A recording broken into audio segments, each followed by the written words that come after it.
Welcome to another episode of Courageous Me. And we've got a very, very courageous Danielle Bartholomeusz with us today. And you know what's really cool? When I met Danielle, I know she's going to give us a bit of a story of why she's here.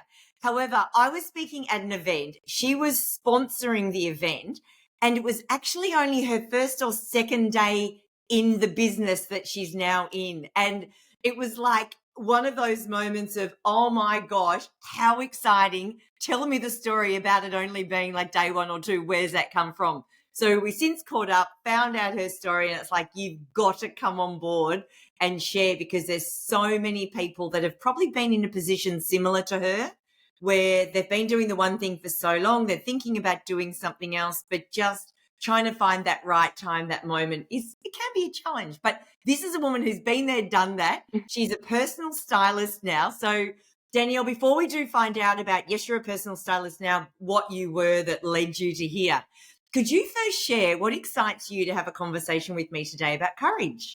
Yeah, sure. And thanks, Kim, for having me. First of all, I'm really excited because this is actually my first time recording a podcast. So I'm a virgin. So thank you. So that's really exciting in itself. But it's also really exciting that I get to share my story, which is something that I've been doing a little bit more of recently. And I haven't done that on purpose. It's really been through the people who I've met, and they've been asking me about my story. And through that, I've actually realised that I do have a story and I've got something to share. And I really hope that anyone or someone listening to this will actually get some inspiration from it. And just like I have from listening to all the other guests that you've had on your show. So I think that's what really excites me, is that I could probably, or I might be able to impart something on someone else. Oh, you definitely will. What I find fascinating about what you've just said there is that through the work that you're now doing, people have asked you about your story. Because I get so many people that firstly say I don't have a story, which is rubbish because everyone does. But secondly, it's like, oh, yeah, but nobody really wants to know. And they do if your story is something that's going to help them understand either what you do or how you help or what can change in their lives as a result of it. So thank you for sharing that, because that is a beautiful admission, and why I feel this is such a beautiful platform to allow people the opportunity to, one, step up and share it, but two, what that ripple effect can then be in the lives of others. So on that note, firstly, I'd like to know a little bit about you and what you do, but also, when is the first moment where you really felt like you had to reach in and find some courage, which is probably what has helped create part of the story that you're now sharing? Yeah, and I can absolutely pinpoint that first moment. So I grew up in regional Victoria in Gippsland. I'm one of three girls. I'm the youngest of the three girls. My two older sisters moved out of home and came to Melbourne to go to uni, and one to Geelong, actually. So I was on my own from the age of 12. They're 5 and 10 years older than me. But I always knew that I would follow them and come to Melbourne myself. It was like my birthright. That was my path. And so I did. I got into a university course, and I went to uni. I was living with my sister as an 18-year-old. And the first year in, I wasn't keen on the course. I wasn't keen on uni. And I just wanted to work. But I was so afraid to tell my father that I wanted to leave uni. So we were raised with the knowing that you had to have a great education. And part of that was going to university. And so I really had to dig deep to tell my dad, and I did this over the phone, that I was leaving uni to get a job. And what were you doing at uni? I was doing legal administration. So it was a preemptor course to get into law, because I didn't get the score to get into law. And so it was just get into something so that you could then transfer, which I think is still a thing today. So, yeah, I applied to so many job ads. Back then it was in The Age. And I actually got a call from someone at a financial planning organisation, called me in for an interview. And, yeah, I had to call my dad and say I was actually going to leave uni, and he wasn't happy. But as soon as he knew that I was going into financial services, that all turned around. So that was the first time that I had to, reach in and find some courage. It was really breaking the mold. Of our family. My sisters are very successful. They went to university, got their degrees, and I always felt that I had to do the same, and that was the first time. And now when I look back, I've broken the mold a few times. And I'm definitely not rebellious. I wasn't a rebellious child. I was, a very good girl and did what I was told. But that was the first time that I, had to reach in and do something for me. And what made you do that though? Because Danielle, I've heard this story so many times where someone really wants to do something that suits them, and it does go against the grain of expectation of family and potentially siblings, like in your case. But they've actually gone further down the path before they've actually been able to go, actually, no, this is not what I want. Why did you do it? Because you're only in first year, right? Yeah, that's right. What made you do it then and not just suck it up, so to speak, and continue on down a path you didn't want to go down? Yeah, I think that's because when I do something that I don't like or that I'm not keen on, I don't do it well. And I don't like not doing things well. I am a high achiever, and to do my best, I need to be enjoying what I'm doing. And so I was it would have been kicking the can down the road and trying to put a square peg in a round hole. And I've always been a worker. I've loved working. I had 2 part-time jobs in year 12, probably, to the detriment of probably the course that, why I didn't get into law. And so I guess it's a gut instinct. I didn't know that then, but I know what that gut instinct is like now. So thinking back at that, that was my instinct, was to go, actually, no, I do well when I'm working and I learn on the job. I like to learn on the job. I'm a practical learner. Mm-hmm. In order for me to do well, to thrive, I want to get my foot in the door somewhere. I don't care where it is, but some sort of professional organisation is what I wanted. That's what I had sort of dreamed about as a young girl, one of my many dreams. And that's what I did. Wow. So you got this job in financial planning, had not been on your radar whatsoever, but you just needed out of study, out of uni, get this job. Tell me what happened. So how long did you stay there? Share the story. Yeah. So as a 19-year-old, I went into my first interview. My sister actually bought me my first suit from Country Road. I think I only just donated it recently. Got me my first suit, had the interview, was to go for a trial the next day at a real estate agency. And so I told them that, and they then hired me on the spot at this financial planning firm.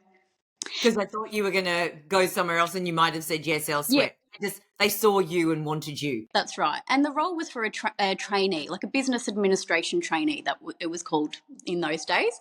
Essentially, I was to be the receptionist and I was to learn everything there was to learn. And they told me then and there that they expected the business to grow in 12 months' time and to double in size. So it was an office of 6 people. So I thought, great, we'll be 12 people next year. It all kind of just went over my head, and I was just happy to, be there, and I was wowed by it all. And so fast forward a number of years, I worked my way through many different roles, just keeping my ears open, watching everything, learning everything from everyone. And I was there for 24 years. 24 years? That's right, yeah. From a job interview in an industry that you didn't even know. That's right. 24 years later. Wow. Yeah. So how many staff were there in the end? So we went from 6 people, and the chief operations officer at the time was right. We did double in size in 12 months. And in the end, there was 2,500 people across 110 offices over Australia and New Zealand. So, yeah, huge. Wow. Yeah. So I can imagine that if you started when there was only 6 people, you've been there 24 years, you would have had a pretty senior role by the time you left. Is that correct? Yeah, that's right. So I was in a leadership role. I was head of process was my title, which is essentially heading up operations for our wealth division. So it wasn't just a financial planning firm, after 24 years. There's business services, audit, advisory and consulting as well. And I was working in the wealth division and overseeing 200 people. So a huge responsibility. But nevertheless, and I loved it. It was the same executive team, same management team all the way through. So they knew me from a 19-year-old young person, seeing me go through, marriage, divorce, repartnering, children. They helped me buy my first house, my first car. So it was really a family. I was going to say, this sounds like a family, and then you've just said the word family. Yeah. Oh, my goodness. Okay. Oh, I've got so many questions for you. Firstly, which I don't want to go down this path yet, but head of process in a wealth division, financial services, don't know the connection between that and personal styling, because having had 30 years in financial services myself, there's nothing similar to that in personal styling. So I need to know that. What I'm also interested in is the journey that you've had 24 years in this one company. And as much as your role has changed and evolved through that, you just mentioned marriage, divorce, children. Tell me how that all played out, yet you've kept that one, the stability of the one company, albeit different roles. Talk to me about that. That's really interesting. Yeah, that's actually a really good point. I've actually not thought about that, but it was the stability in my life. I knew where I was going every day. I knew who I was going to, who I was working with. Essentially, I was there for that long because of the people. I loved the people. And even though there were so many mergers, so many acquisitions, there always seemed to be the right people who I aligned with, coming through and who I could learn from. So I deferred uni for that 12 months. I never went back. It was a learning experience every day in that business. And my boss actually said to me, one day I knocked on his door and said, I want to do an MBA. And he said, Dan, the MBA that you will receive is actually here in this business. And I was like, oh, yeah, funny. But actually I started doing that MBA and he was actually right. I was learning more on the job than what I was from, listening to a lecturer or reading a textbook. So that MBA is still partway through, I must add, but life's got in the way. But during that 24 years, your personal life still continues and you meet people and you fall in love and you get married and you have kids and then things happen and my marriage ended up breaking up and very amicably, I must say. And my eldest Harrison, who's now 14, he was only 4 at the time. And I put on a brave face at work. They were none of the wiser. They did not know until I actually, broke the news to them. And it was like going to my dad all over again to let them know, what was happening to me personally, because I knew that they would be worried and that they would be concerned. So I did do that. They were very supportive, gave me the time that I needed. And then, your eyes open, my eyes opened, and I met somebody else who is my current partner today, Mike. And then we decided to have Elijah, who's now 6. And so again, we're still working at Findex. Elijah came along, and a year later we conceived again. And then I guess came the next part of my journey, which was people use the word infertility. I call it a conscious conception journey. We unfortunately lost 6 babies, which is still very upsetting. Oh, of course it is.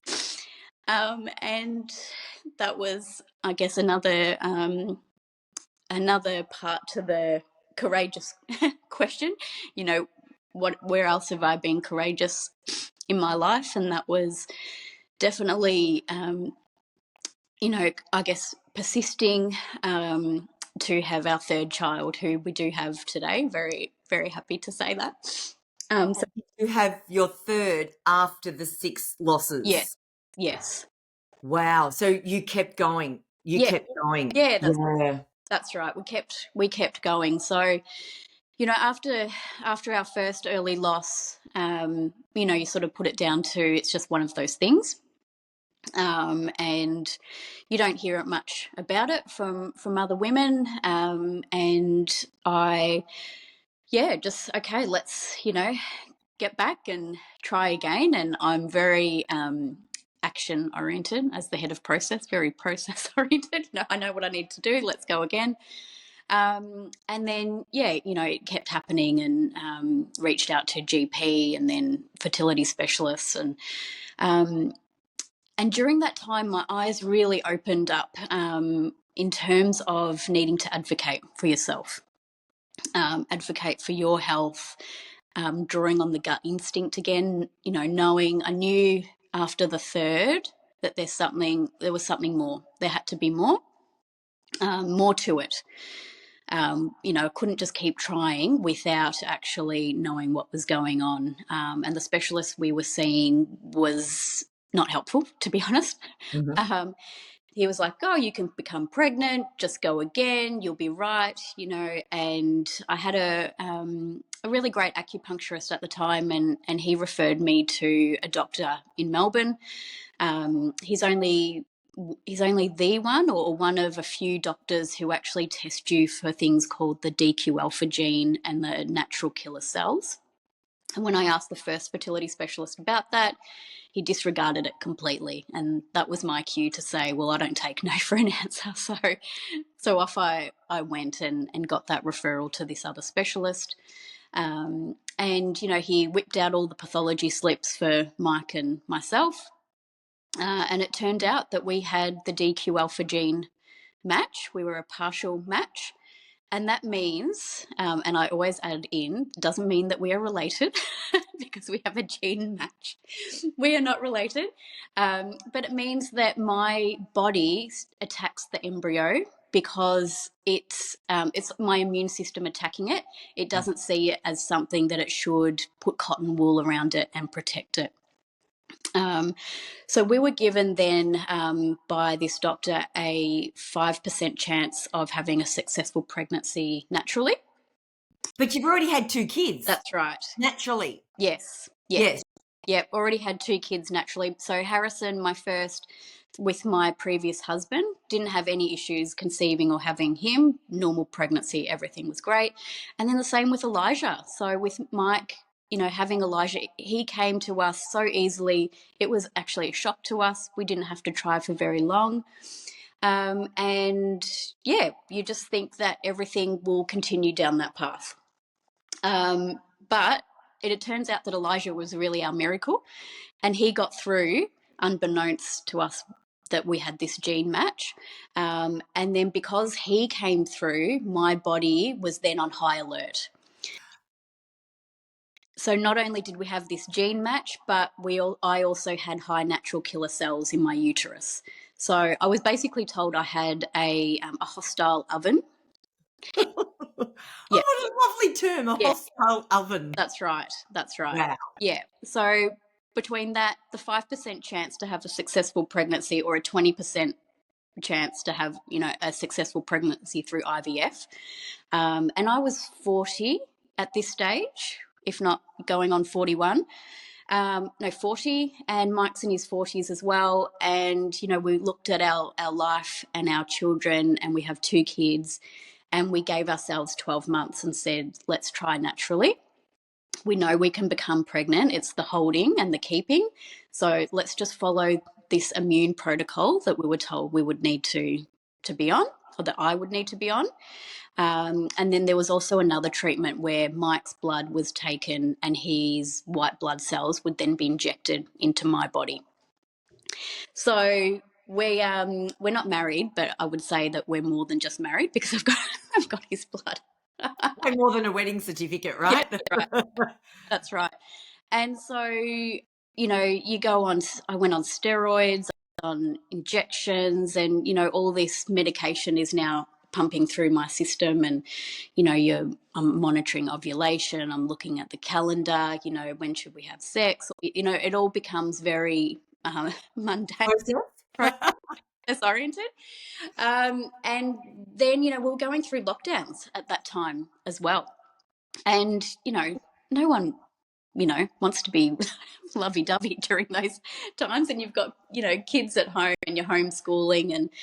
And so I said to Mark, look, I need a bit longer. I need to get out of this lockdown phase. I need to be feeling good again.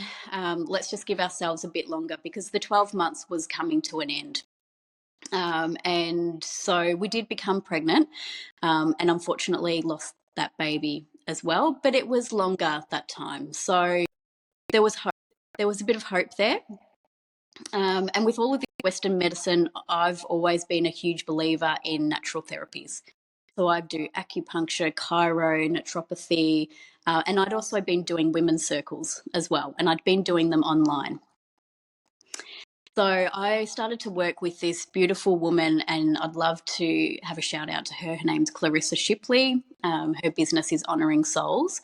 And I work with her, and I'm going to get emotional because she helped me clear the grief of all of those babies and those souls, because I was just used to getting on with the job and I actually hadn't processed the grief. And if I look back, through my life, I really didn't sit within grief at all, or sit with grief at all. And I did a program with her, one-on-ones with her. I did her women's circles as well, and that was all about connecting mind and body. And so after that 6th loss, Mike said no more. He couldn't see me go through it anymore. We were getting older, and maybe we should, be happy with who we have. And I knew in the back of my mind that it wasn't over for me. But I also knew he was right in terms of, the medication wasn't doing me any good. And so I agreed that I would come off the meds.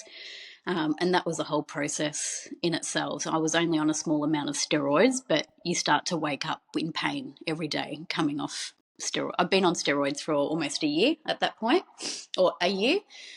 And then it was, I guess my life became all about getting me back to base camp and, feeling good, feeling healthy, showing up for the family, and for work. Work was still going on during all of this as well. And so worked with Clarissa again, had a great naturopath and acupuncturist, went off gluten, dairy, just to rid all of the inflammation in my body. Unbeknownst to me, I was probably doing the best things in order to prepare my body for the next pregnancy. And I had a beautiful session with Clarissa, who told me, and Clarissa had a visit from somebody, a spirit guide, she believes, from my family, who told me that a baby girl called Amelia was coming. And Clarissa asked me if I had some baby names, and I said yes. I'd only had girls' names because I was confident that I would have a girl. And she asked me if Amelia was on that list, and I said it was. So she did not know that I had a list of names and what those names were. I'd never shared that with her. And that spirit guide had said to her to write that name on her page, and she showed it. She showed it to me. And so only a matter of months later, we conceived, and I just knew it was different. It was different. My mind, I was confident. There was no, head talk or negative self-talk. I was just confident from day dot, and Amelia is 15 months old now. You know what's so interesting? I know this story, but my reaction listening to it again is like it was the first time. The goose bubbles are on a wild hooray ray party. Yeah. Wow. Like to have that kind of intel about something that's going on and it happening. Yes. Wow. And what I find even most interesting about this is you're working in a very practical left brain industry, Yes. doing a very technical, practical left brain job, Yes. and yet have really embraced this, what some would call woo woo, Mm. but going beyond the traditional path. And look how spot on it was. And you've got a 15-month-old baby daughter called Amelia. Yeah, that's right. Oh, fruit. Oh, wow. And in the meantime, all of this is happening. What happened the day, like, did you wait till she was born to find out it was a girl, or did you find out No. earlier? I've always found out before the babies were born, before the kids were born. And so we definitely, well, I did say to Mike, actually, well, maybe we should leave this one to a surprise. And he was like, no, no, no, you needed to know. And I felt that, yeah, she was a girl. And so we had the call from the nurse, to tell us, and she said, yes, you're having a girl. And, I was a complete mess. And of course I was going to call her Amelia. There was no buts about it. Mike didn't get a choice.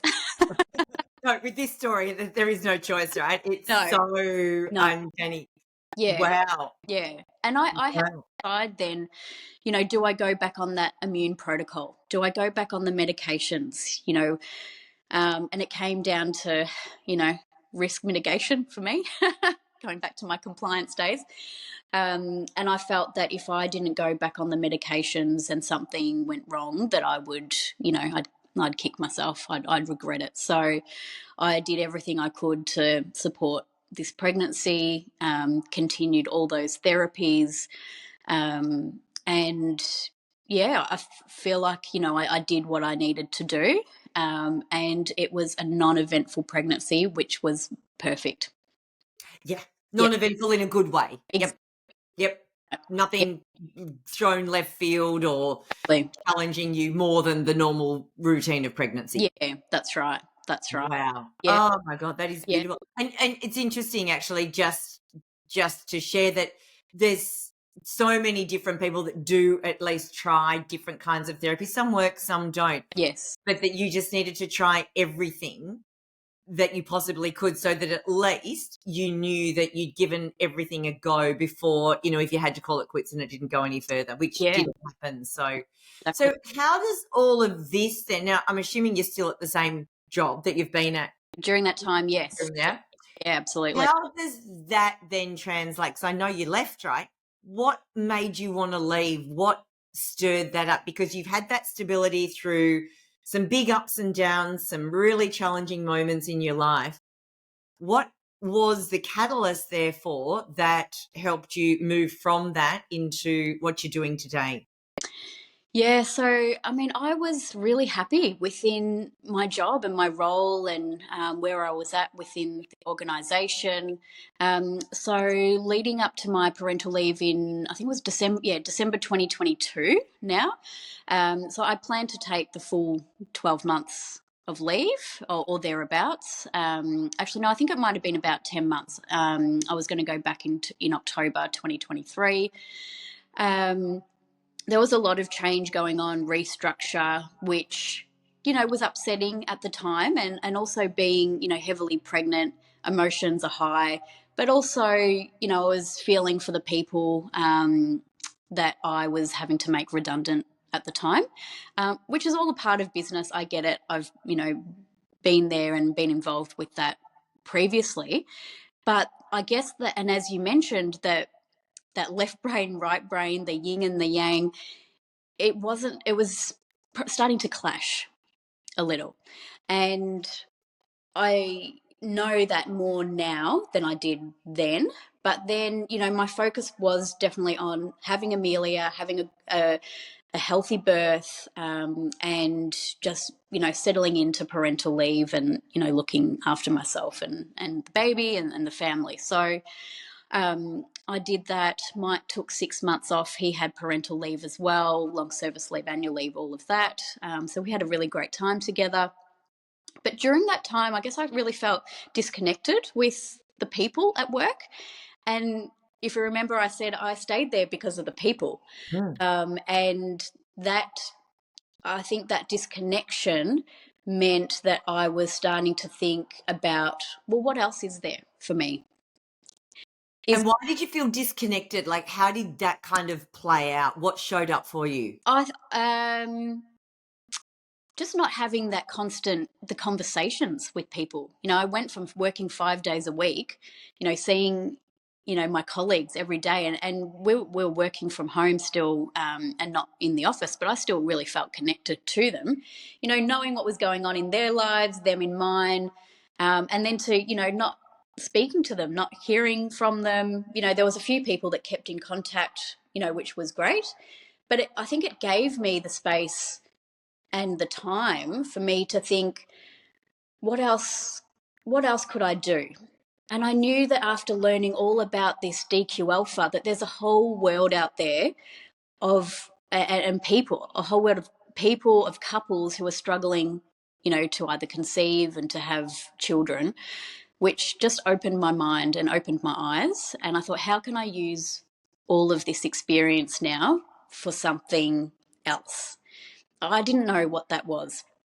And so I went to a women's circle. I followed another lady on Instagram. Gotta love Instagram. She was having a women's circle near where I live, and I thought, well, yep, I'll just go to one in person. And what's a women's circle for those who don't know? A women's circle is where a group of women get together and they share they share stories. They might share about themselves, or they might just be there to listen. And it's usually around the full moon or a new moon. So again, some people might think there's a bit of woo-woo there, but I love to hear about, well, what does the moon mean? And then relate it to how I'm actually feeling or what's going on for me in my life. And you might not even need to, know about the moon, but it's actually just about getting women together and talking, at the very basic level. And there's something really nice and refreshing about meeting women who don't know you. There's no judgment.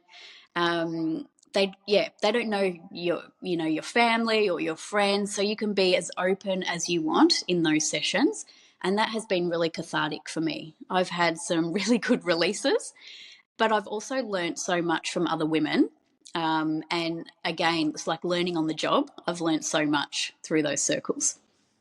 So I decided to go to this local one, and we were talking about change. And I decided to open up about how I was due to go back to work, and that I was just feeling in my gut that there might be something more or something different for me. And what could it be? I didn't know, but I was just feeling like I didn't want to be climbing the corporate ladder anymore, that my values had changed, and I was looking to, connect to women. I worked with a lot of men, but also a lot of women, but I wasn't connected to the end client, our financial planning clients or our insurance clients. I was very much, back end operations. And so the lady who was hosting that circle said to me, oh, wow, you should speak to Tanya, sitting next to you. And I was like, oh, what do you do? And she said, I'm a personal stylist for Intimo. And she said, this is my studio that we're in, and I'd been eyeing off the beautiful lingerie and the clothing, not knowing that it was Intimo, because I remember Intimo from the old days, party plan, sort of like Tupperware.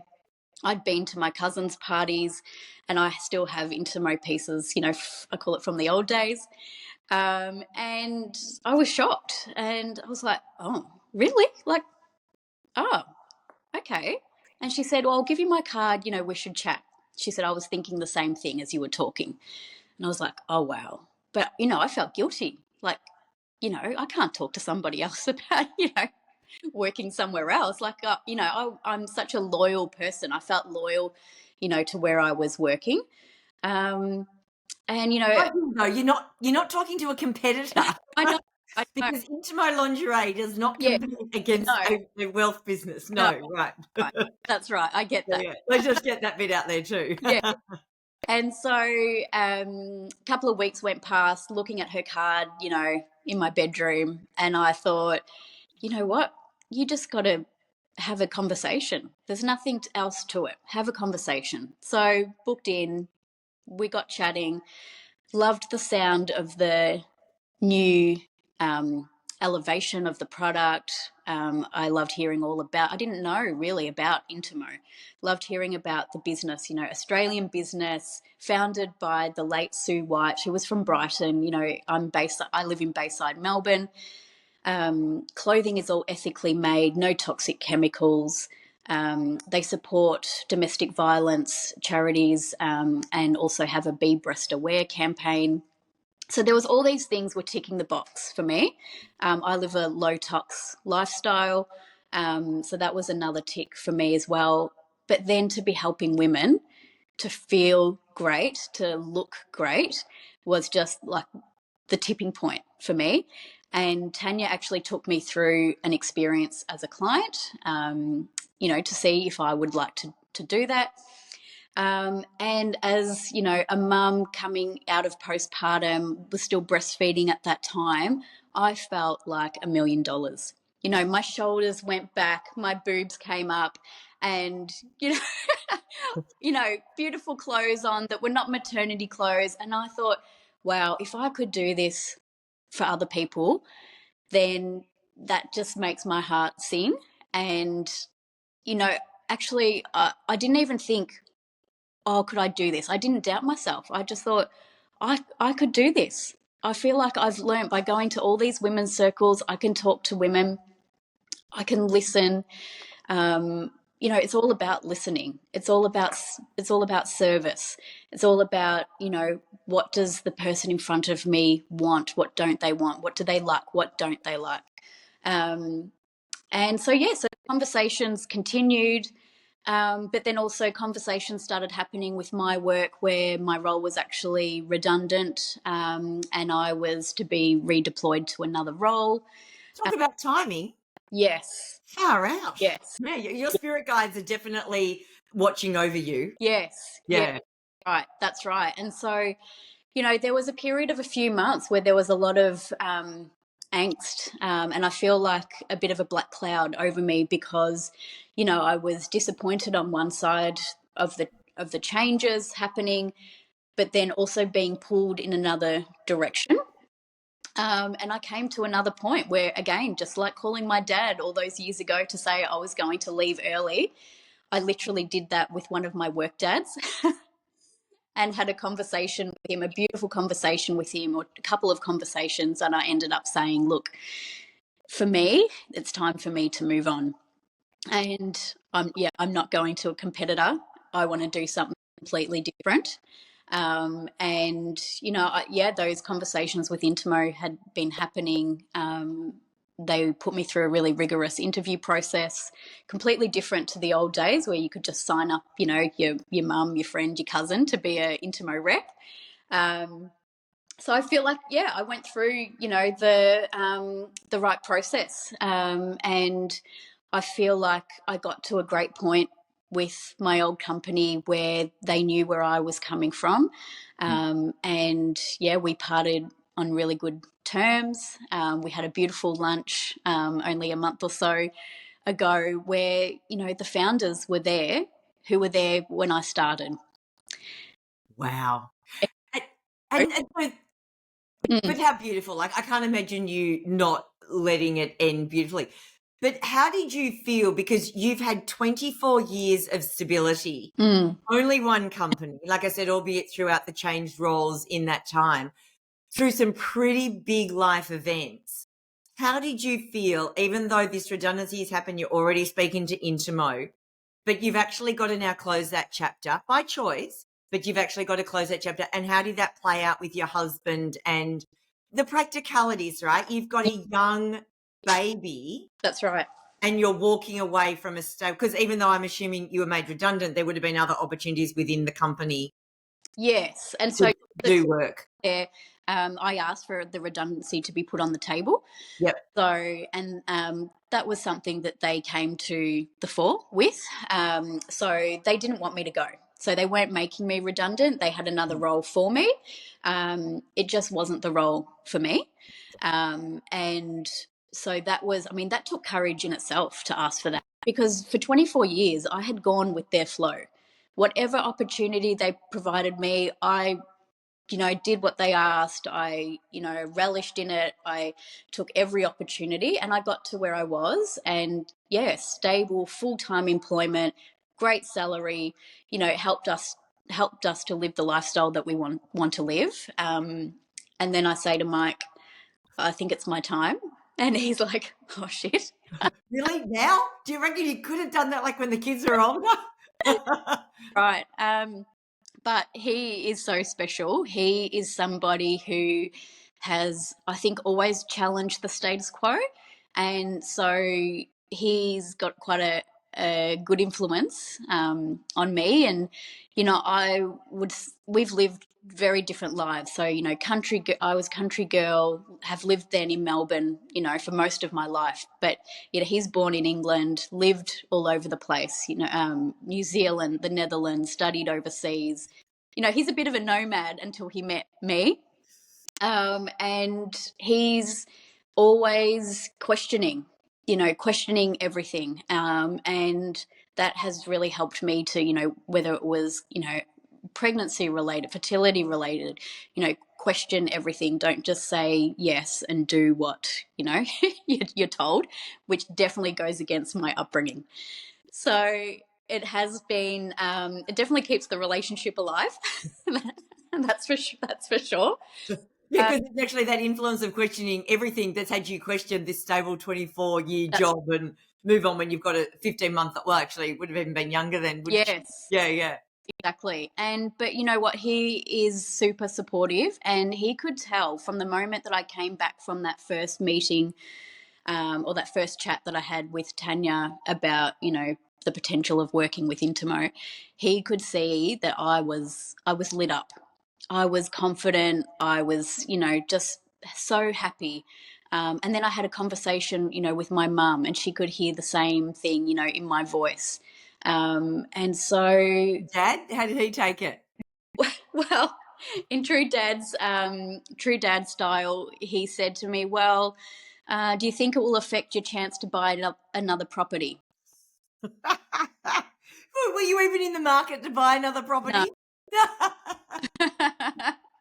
And I said, "Well, I've got one. I don't really need to go and get another one." So I said, "I'll address that, when it happens." At the end of the day, he just wants me to be happy, and that's what he knows. That bricks and mortar, you've got to have your assets. So it's a different generation, and I think it's all just about me showing him that I am happy and that we are going to be okay. And that's the main thing for him and mum. And yeah, again, Mike's just been really supportive. He's never without an idea for me, in terms of collaborations and ways to do things, for this new business. So now I'm an independent consultant. I'm not an employee anymore. I earn a commission. I don't earn a wage, and I run the times, or I operate in the times that I want to operate in. So I'm now doing school drop-offs and pickups and canteen duty, which I was so excited to do the other week, which I never did with Harrison because he was always in before school care and after school care. I worked full time. So I feel like I'm getting a chance to do things that I haven't, done a lot of as a mother. And, I'm giving that opportunity to all of the kids now by being more present. And even going, to see my dad on his birthday, which was on a weekday. I didn't have to wait till the weekend to go and see him because I was working. So there's all these added bonuses of just having more time to live. But then there's also that side that, I have already had times of, oh shit, what have I done? Tell me about that, because, when you go from being an employee, and particularly because that's all you've done, right? You only know being an employee, to self-employment, where there's not a regular salary anymore that comes in regardless of whether you've been at work or been sick or been on holiday. If you don't work, you don't get paid. No, that's Share one of those moments, because I find this is the real true stuff. Yeah, so it was probably only a week in. So You've only given yourself a week. yeah. Yeah. That's exactly what Mike just said as well at the time. So I do all my thinking in the shower. I was having a shower, kids are in bed, it's my quiet time, and I thought, oh my God, what about my super? What about this? What about that? It was the left brain. I think, left brain was kicking in. And I came down to Mike and I said, oh, maybe I should look into also being like a VA, a virtual assistant, just to supplement, the income. And he said, are you kidding? He said, you've got this redundancy payment. We can make that last for 12 months. You don't have to go and put your energy into something else. He goes, and to be a virtual assistant, I mean, which is great. People make wonderful roles out of that and incomes and what have you. He said, but that's easy for you. That's easy. You're just falling into your easy, mode. And if you do that, then you'll push, Intimo and styling and helping clients the way you want to help them, to the side. And he was right. And that's why I spoke to him, because he told me what I needed to hear. I knew he was right, but I just said, just let me have these moments. They're going to happen. And from what I understand from speaking with other business owners, they won't just happen in the first few weeks. They will continually happen. They will continue to happen. Absolutely. Take my word for it. Yes. Yes. Yeah, right. And so I'm learning that it's all about just putting one foot in front of the other, and trying not to, I think, over control. And I'm going to, continue doing work on the spiritual side as well and bring that into the business side, and try to, this is so against my grain, but just kind of let it flow. Let it flow. Do everything that I need to do in order to provide an exceptional service to my clients, and just let things happen and continue with, I've got some really great ideas, and I'm only new in, but I get that I'm going to have those moments from time to time. Well, I always say that, having come from the corporate world myself, that the biggest lessons I learned were about who I am and the personal development. So yes, of course, you learn all the business stuff and that goes with it, but the personal development stuff and who I am as a person and what I like and what I don't like, what I can tolerate, what my insecurities were, my limitations, all of this came out through the journey of self-employment. However, would not change it for anything. And I find it interesting. It'll be interesting to see how this plays out with you. I remember very early on when I'd started a business and I was in partnership with another guy, and we'd gone out to have a planning session, and at about, it was about 1:30, 2 o'clock. I'm like, come on, we better get back to the office now. He's like, why? Like, we're having a planning session. We're actually working. Why do we need to get back to the office? And I really had to catch myself going, oh, fruit. Yeah, that's conditioning of 20 years in corporate, that even though we were we'd gone out to lunch and we were having a business session, but no, I have to be back in the office. I have to be seen to be, feet at desk. And it took me years and years and years to get past that. So it'll be interesting to see how you've alluded to being able to do things like school drop-offs, pickups, canteen duty, but where some of that will go, oh, should I be doing this? Like a weekday and I'm doing this. Yeah. And still in the phase of that being a novelty. Yeah, that's right. Yeah. Because how long have you been out now? I'm in my 5th month. Yeah. 5th month. How long have you been out? Sounds like you've got out of jail. But it's so beautiful, and I know this is what really got me about your story, is not just the journey of life's ups and downs and having that stability of your job, but then making a change at a time when the stability would have been really helpful. But there was something in you that was deeper and craving more, that outweighed even just continuing on doing what you'd always done. I think that is, I mean, that is courage, absolutely, in a really big bang kind of perspective. So what given where you're at now, you're 5 months into your new role. You've obviously got a 15-month-old and 2 older kids. What's your next courageous move, or where you've got to reach in and find some courage? Or is that like the silliest question given you're only 5 months in? Well, I think it is actually just being, um, or having the courage to keep going. Hmm. So not falling back into old patterns and to going to or reverting to what's easy. So having the courage to keep going, keep pushing, keep striving, and draw on all those things that I learnt through, that conception of Amelia is, draw on your resilience as well, because there's knocks and turns as I'm experiencing, from week to week as well. So things don't always go to plan, and just enjoy the change and the opportunity that I've got to do this, because there's so many people that actually don't have the opportunity. Mike's got a stable income, so I'm very fortunate that we've got that supporting us as well. And yeah, just keep striving forward. I think it'd be really easy for me to fall back into employment. So keep going. That's what I need to do.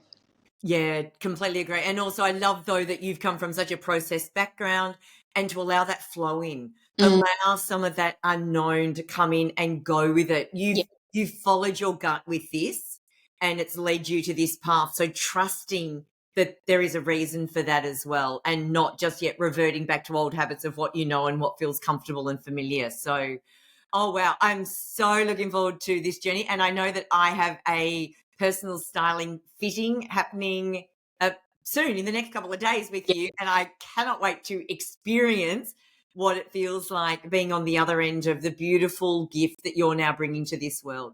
So if people want to know a bit more about you, Danielle, how they can get either a fitting of their own or learn more about what you're doing, where's the best place they should go? Yeah, so best place would be on Instagram. So my Instagram account is fitted by Danielle Barth, of course, all one word. Decided not to have Bartholomews because that's 13 letters too long. So fitted by Danielle Barth. I'm also on LinkedIn, Danielle Bartholomeusz, but Instagram is the best place, and that has a link to my booking platform as well. Otherwise, send me a direct message and we can coordinate a time. Beautiful. And we'll put those details just so that anyone gets the spelling correct and they don't have to type up Bartholomew's. Yeah.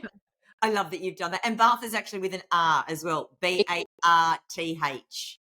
Yes. Yeah, beautiful. Yeah. So, and like I said, I'm about to have my experience with you. I cannot wait. I love that you've had the courage to go and take what was once familiar for such a long period of time, chase something that is really has been calling your heart, and now bringing so much joy into so many women's lives, but also importantly to yours and to that of your family. Danielle, thank you so much for sharing your story. I know why people want to know it, because it makes me just want to be with you and support you and come along on this journey and this gorgeous ride called life with you. Thank you. Thank you so much, Kim. Pleasure.